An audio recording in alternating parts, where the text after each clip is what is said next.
Chime is a charm. Hi, friends. I hope that you're having a great day. So, today we are going to cover Fast and Furious at Universal Studios, Orlando, Florida. Fast and the Furious is a ride that you get into at actually the Universal Studios side. So, it's not an Islands of Adventure. We're going to chat a little bit about the ride, a little about the experience, what it's like as a person in a wheelchair, and then we'll be done. So I hope you're having a good day. This has been crazy. We're supposed to get another snowstorm. I feel like that's the theme of the month. We're getting more snow. Ah! Anyway, so Fast and the Furious, if you are aware, is a movie franchise. I didn't realize how many Fast and Furiouses there were, and I didn't realize it was so popular that there would be a ride about it.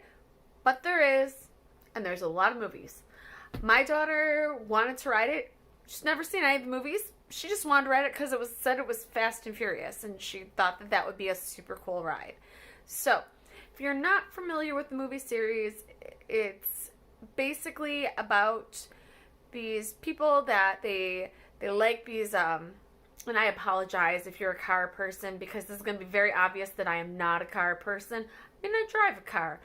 I don't know a lot about cars. So that being said, they call themselves the family, and they have a garage, and they make their cars all cool, and put turbo stuff in it, and neat tires, and they paint them up all neat, and then they go and they do various missions, shall we say. We'll say missions, why not? I've only seen 2 of them, and it was a long time ago. So I am not an expert on the Fast and Furious movie series. But I'm telling you this so that you kind of know what the ride's about in case you didn't know what the ride's about. So the ride vehicle is very similar to the King Kong ride vehicles that when we go over Kong Skull Island, I'm going to be saying something very similar about just the situation. The queue is like a car garage, but it's very open. Again, we had express passes, so we didn't have to wait in the whole queue, but I will say that we went through the normal express pass line, didn't have to go anywhere weird. We had a wheelchair. If you do not have a manual chair and you have an electric chair, you will have to transfer to a manual chair, as most rides, if not all rides at Universal, require you to do. So know that. So we're in the manual chair, we're getting pushed through the garage. My daughter's like, Mom, we're in a garage. And I'm like, well, it's about cars. Fast. And she's like, what? So anyway, I will say the queue is kind of cool.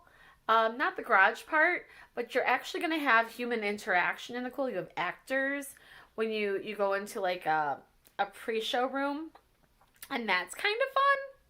So again, everything was fine with the chair. The queue, the pre-show, no issue whatsoever.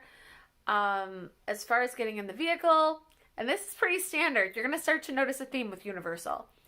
So my daughter was not asked if she could, if she had to be in a vehicle that had wheelchair accessibility.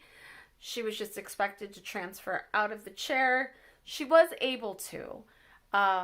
She does have a condition that sometimes springs up where she has weakness, but she was not at a point where she was paralyzed or anything. She was easily able to take a few steps, get up in the vehicle, leave the chair behind. Now, these ride vehicles, just like Kong, if you read, it says that there is a ride vehicle that is made so you don't have to get out of your chair. I have not seen that. I was not offered that. There was no talk of any of that. It was just expected that she get out of the chair. So, if you are a person that is unable to transfer out of your chair, my advice to you is before you get in the line, talk to the people. There are always team members or cast members that are in when you first get into the queue, the line. I've noticed this at all the rides. and ask them, like, does this ride, if I request a wheelchair accessible vehicle, will I be able to get one? Just come out and ask, because the paperwork says they have one. It was never offered to us, and they may say, oh yes, thank you for letting us know, and then they'll let people know ahead of time. But again, we never saw it. It was never offered. We did fine without it. I will say that it is not a simulator. It's a ride that has screens along the side. You sit in a bus, and the bus takes you to a party, which then, like, bad guys show up, and, like, there's an informant on your bus, and you race through, and the family comes to save you, and you are part of the family. And it's like Kong, but Kong is way better, in my opinion.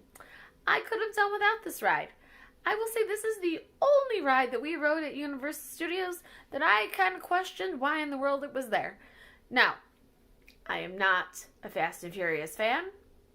That might be why I'm questioning it.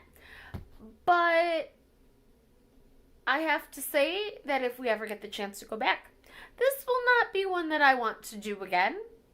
And I'm going to speak on behalf of my whole family and say we all sort of feel that way. And the queue's cool, and the actors are fun.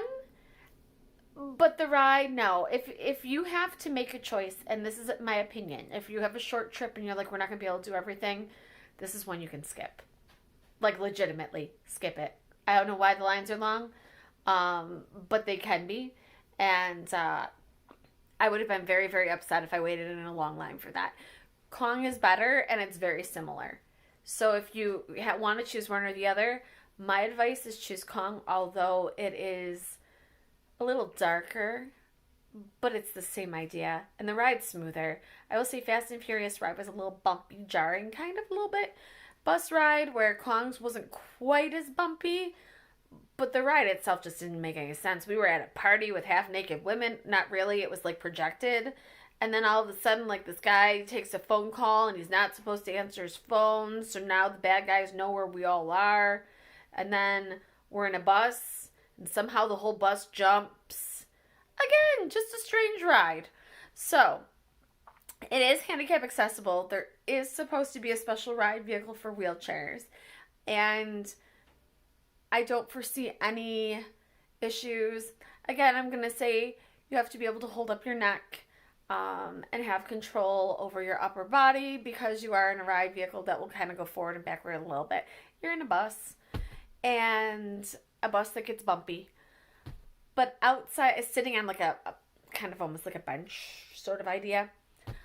But outside of that,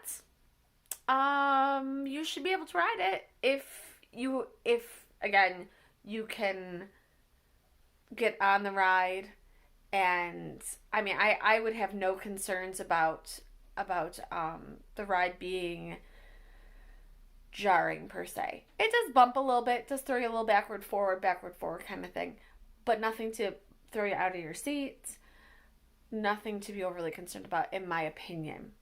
If you want any more information on Fast and the Furious, feel free to comment below. I would also love it if you could please subscribe or like the video. It helps us out. Comments are always helpful, and I will do my best to answer any questions you may have. Thank you so much, and I hope you have a great night.